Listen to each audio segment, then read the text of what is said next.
সময় ৭২-এ আপনাদের সবাইকে স্বাগতম। রাষ্ট্রপতির মামলায় সংবিধান লঙ্ঘনের দায়ে ডক্টর ইউনূস গ্রেপ্তার। সন্ধ্যার পরেই ডক্টর ইউনূসের প্রেস সচিব শফিকুল আলমকে কঠিন গণধুলাই। পদে পদে ডক্টর ইউনূস সংবিধান লঙ্ঘন করেছেন, এই জন্য রাষ্ট্রদ্রোহিতার বিরুদ্ধে মামলা করা হয়েছে। ডক্টর ইউনূসের এই অপকর্মের সঙ্গে জড়িত উপদেষ্টা এবং সমন্বয়ক কাউকে ছাড় দেওয়া হবে না, বললেন রাষ্ট্রপতি শাহাবুদ্দিন চুপ্পু। দলের নাম ব্যবহার করে অন্যায় করলে আগে গ্রেপ্তার, বললেন আমানুল্লাহ আমান। রাষ্ট্রীয় হয়রানি নিয়ে যে বার্তা দিলেন আসিফ মাহমুদ। এতক্ষণ শুনলেন সংবাদ শিরোনাম, এখন শুনবেন বিস্তারিত। সংবিধান লঙ্ঘনের দায়ে এবং দেশের মানুষের সঙ্গে প্রতারণা করার জন্য ডক্টর ইউনূসকে গ্রেপ্তার করা হয়েছে রাষ্ট্রপতি শাহাবুদ্দিন চুপ্পুর মামলায়। অপরদিকে ডক্টর ইউনূসকে সবসময় সহযোগিতা করার জন্য ডক্টর ইউনূসের প্রেস সচিবের নামেও মামলা করা হয়েছে। তাকে জনগণ দেখেই ইচ্ছা মতন গণধুলাই দিয়েছে সন্ধ্যার পরে। এই সম্পর্কে আমরা বিস্তারিত জানব। তার আগে রাষ্ট্রপতি শাহাবুদ্দিন চুপ্পু ডক্টর ইউনূসের নামে কি অভিযোগ এনেছে, আসুন আমরা বিস্তারিত জেনে নেই। ডক্টর ইউনূস সংবিধানের কোনো বিধান মেনে চলেননি, বললেন রাষ্ট্রপতি। সদ্য বিদায়ী অন্তর্বর্তী সরকারের প্রধান উপদেষ্টা ডক্টর ইউনূস ক্ষমতায় থাকাকালে সংবিধানের কোনো বিধান মেনে চলেননি বলে মন্তব্য করেছেন রাষ্ট্রপতি মোহাম্মদ শাহাবুদ্দিন। সম্প্রতি বঙ্গভবনে নিজ কার্যালয়ে একটি বেসরকারি সংবাদ মাধ্যমকে একান্ত সাক্ষাৎকার দেওয়ার সময় এ মন্তব্য করেন তিনি। রাষ্ট্রপতি তার গত ১.৫ বছরের অভিজ্ঞতা তুলে ধরতে গিয়ে বলেন, প্রধান উপদেষ্টা সংবিধানের কোনো বিধান মেনে চলেননি। সংবিধানে বলা আছে উনি যখনই বিদেশ সফরে যাবেন সেখান থেকে ফিরে এসে রাষ্ট্রপতির সঙ্গে দেখা করবেন এবং আমাকে ওই আউটপুটটা জানাবেন। কি আলোচনা হলো, কি হলো, কোন চুক্তি হলো কিনা, কি ধরনের কথাবার্তা হলো, এটা আমাকে লিখিতভাবে অবহিত করার কথা। তো উনি তো বোধ হয় 14 থেকে 15 বার বিদেশ সফরে গেছেন, একবারও আমাকে জানান নাই, একবারও আমার কাছে আসেননি। নির্বাচনের আগে যুক্তরাষ্ট্রের সঙ্গে সর্বশেষ যে চুক্তিটি হয়েছে সে বিষয়েও তাকে অবগত করা হয়নি। উল্লেখ করে মোহাম্মদ শাহাবুদ্দিন বলেন, কোনো কিছুই আমি জানি না। এরকম রাষ্ট্রীয় একটা চুক্তি অবশ্যই আমাকে জানানো দরকার ছিল। এটা ছোটোখাটো হোক আর বড় কিছু হোক, অবশ্যই পূর্ববর্তী সরকার প্রধানরা রাষ্ট্রপতিকে জানিয়েছেন, আর এটি হলো সাংবিধানিক একটি বাধ্যবাধকতা। কিন্তু তিনি তো তা করেননি, মৌখিকভাবেও জানাননি, লিখিতভাবেও জানাননি, আসেননি, আর এমনিতেই তো উনার আসার কথা।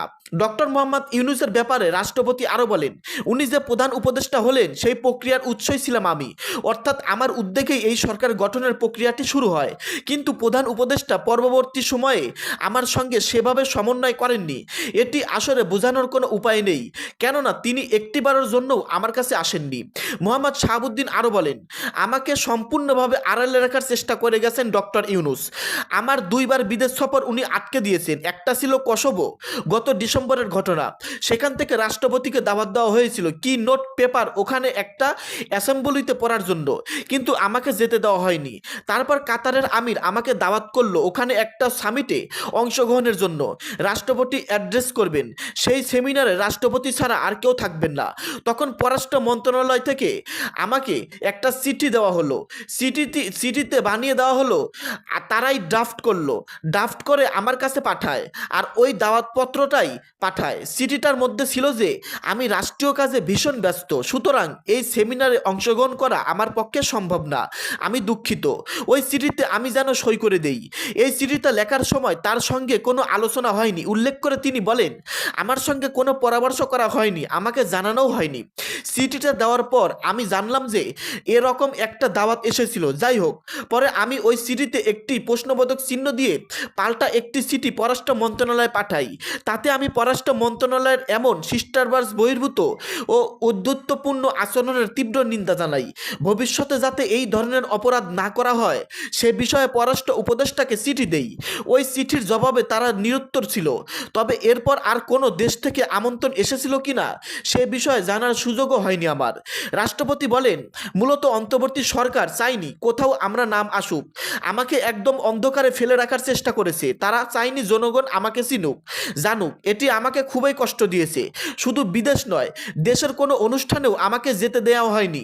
বিশেষ করে বিশ্ববিদ্যালয়গুলোতে সমাবর্তন অনুষ্ঠানে রীতি অনুযায়ী রাষ্ট্রপতির যাওয়ার কথা সেটিও তারা আটকে দেয়। মোহাম্মদ শাহাবুদ্দিন শাহাবুদ্দিন বলেন, তারপর আরেকটি ঘটনা আমাকে অপমান করার জন্য। একদিন হঠাৎ করে কোনো একজন উপদেষ্টা বিদেশ ভ্রমণে গিয়েছেন, সেখানে বাংলাদেশ হাই কমিশনে আমার ছবিটা লাগানো ছিল। সারা বিশ্বে বাংলাদেশের কনসুলেট থেকে শুরু করে হাই কমিশন সব জায়গায় রাষ্ট্রপতির ছবি থাকে, কারণ স্টেটকে রিপ্রেজেন্ট করে রাষ্ট্রপতি। এটা বছরের পর বছর ধরে চলে আসছে। কোনো একজন উপদেষ্টা তিনি বিদেশে গিয়ে আমার ছবিটা দেখেছেন, দেখে ওখানেই কনসুলেটের প্রধানকে গালিগালাজ করেছেন, এই ছবি এভাবে থাকবে কেন। তারপর এক রাতের মধ্যে সারা পৃথিবীর সব হাই কমিশন থেকে আমার ছবি নামিয়ে দেওয়া হলো। দীর্ঘদিনের একটা রেওয়াজ রাতারাতি শেষ করে দেওয়া হলো। ওই ঘটনাটি গণমাধ্যমে এলে আমি জানতে পারি, তখন আমার মনে হয়েছে যে এটি বোধহয় আমাকে অপসারণের প্রথম ধাপ, সুতরাং পরবর্তী ধাপে হয়তো আমাকে সরিয়ে দেবে। এজন্য আমাকে প্রস্তুত থাকতে হবে। এছাড়া জনগণের মধ্যেও তো একটা নিরূপ বার্তা দেয় যে উনাকে রাখা হচ্ছে না, এ ধরনের কাজও হয়েছে, তাও তো সহ্য করে দৃঢ়তার সঙ্গে আমি থেকেছি, শুধু সাংবিধানিক ধারাবাহিকতা বজায় রাখার জন্য। অপমানজনক আরেকটি ঘটনার কথা স্মরণ করে রাষ্ট্রপতি বলেন, একবার ঢাকা রিপোর্টার্স ইউনিটির নির্বাচনে জেতার পর পুরো কমিটির সদস্যরা আমার সঙ্গে সৌজন্যে সাক্ষাৎ করতে এলেন। আমি সাংবাদিক বান্ধব মানুষ হিসেবে তাদের সঙ্গে দেখা করি। খুবই সাধারণ একটা সাক্ষাৎ ছিল, আমাদের মধ্যে সামান্য কথাবার্তা হয়েছিল, তারপর ফটো সেশন হয়। ওই ঘটনা পরদিন কয়েকটি পত্রিকায় প্রকাশ হলে প্রধান উপদেষ্টা প্রেস উইং তা স্বাভাবিকভাবে নেয়নি। জোর করে ওনারা খুঁজতে থাকলো যে বঙ্গভবনের প্রেস উইংয়ে কে এই কাজটা করেছে। আসলে প্রেস উইংয়ের কেউ তো এই কাজ করেনি। আমি নিজেই সাংবাদিকদের চিঠি পেয়ে তাদের আসতে বলেছিলাম, কিন্তু তারা অত্যন্ত নির্লজ্জভাবে 3টা মানুষকে এখান থেকে অপসারণ করে নিয়ে গেল। Press secretary, deputy press secretary এবং অ্যাসিস্ট্যান্ট প্রেস সেক্রেটারি, 3জনকেই নিয়ে গেল। পুরো উইংটা প্রত্যাহার করে নিয়ে গেল। ওই ঘটনার পর থেকে এখন নিজের কোনো প্রেস উইং নেই উল্লেখ করে মোহাম্মদ শাহাবুদ্দিন বলেন, এমনকি 2জন ফটোগ্রাফার ছিল যারা 30 বছর এখানে কাজ করেছিল ফটোগ্রাফার হিসেবে, তাদেরও প্রত্যাহার করে নিয়ে গেল। প্রেস উইং একদম শূন্য করে দিল। আমরা এখান থেকে কোনো প্রেস রিলিজ করতে দিতে পারি না। বাংলাদেশের ক্রিকেট টিম কোথাও জিতলে অভিনন্দন জানিয়ে যে একটা প্রেস রিলিজ দেব, সেটাও পারি না, একদম প্রতিবন্ধী করে দিল।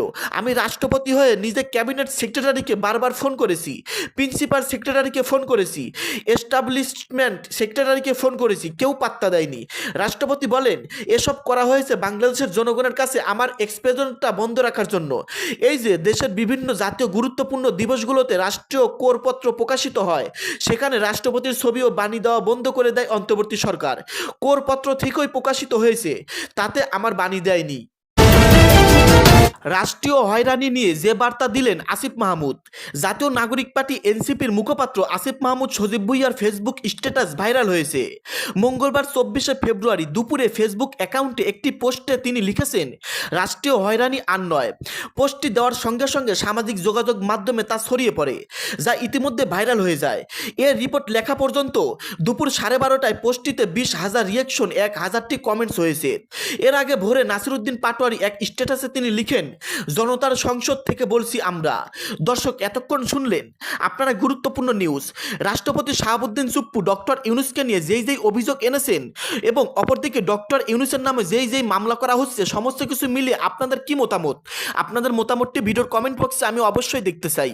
সকলেই ভালো থাকবেন। ভিডিওটি শেষ করার আগে ছোট্ট একটি রিকোয়েস্ট, সময় 72 ইউটিউব চ্যানেলটাকে সাবস্ক্রাইব করে সঙ্গেই থাকবেন। ধন্যবাদ।